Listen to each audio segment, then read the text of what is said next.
oh, I want a raise. Everybody wants a raise every year. You have to stay on top of the cost of living goes up, right?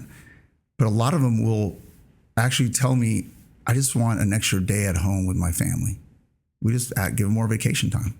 If you give them what they want in some ways, they'll work hard for you. That's how I look at it. And we work hard for them. It's a team. I don't look at anybody as that I'm the boss, you listen to me. No, I look at everyone eye to eye. They're equal to me. I'm not superhuman. They're not superhuman. We're all a team. I need them. They need me. I just took the guts to start the business. Most people don't start, they don't have the guts. And it's scary. It's scary to go, I want to start a business. And then when you fail, it brings you down. I've started little businesses before I started this business and they didn't work. You have to. How did you feel when you fell?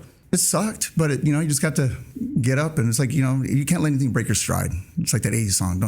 You can't break my stride. I'm going to keep on moving. And I just woke up and said, I'm going to do it again. I'm going to just keep trying. It's like getting in a fight. You just got to get up and hopefully win, try to win. There's a lot of entrepreneurs right now, startup especially right now. There's a lot of startups going on. You know it. And they're afraid of if it doesn't work. And they give up, man. And I know you're a person and you believe that, don't give up, just keep going. Why do you think those people are missing? I think they give up. When I say they give up, is in the minute it starts to fail, they have no one to talk to. It's almost like they're some people get embarrassed to ask for advice or help or borrow money. I don't care if I have to borrow some money to keep my payrolls. You got to do what you got to do. My team is very important to me. You never want to let go of a payroll. I'd rather sell one of my properties to make sure my client, my staff gets paid. I'll never have that ever be known. That's my biggest thing. You always make sure your team is paid, because then they're going to show up and they're going to give you give you what you need.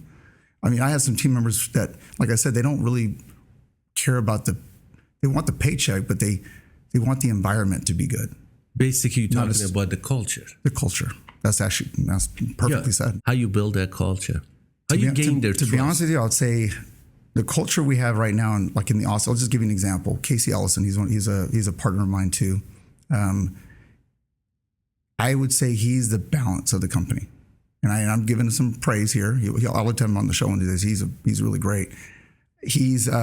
Everybody goes to him. They tell him everything, and because he's the guy that can come to me and go, look, my way. Let's say I go to him and go, let's terminate this person because they're not doing good. He'll go, well, let's give him a chance. I know what I can do to keep him and fix him. I like that. That's the kind of partner I want to be with, not someone that agrees every time with me. I like pushbacks.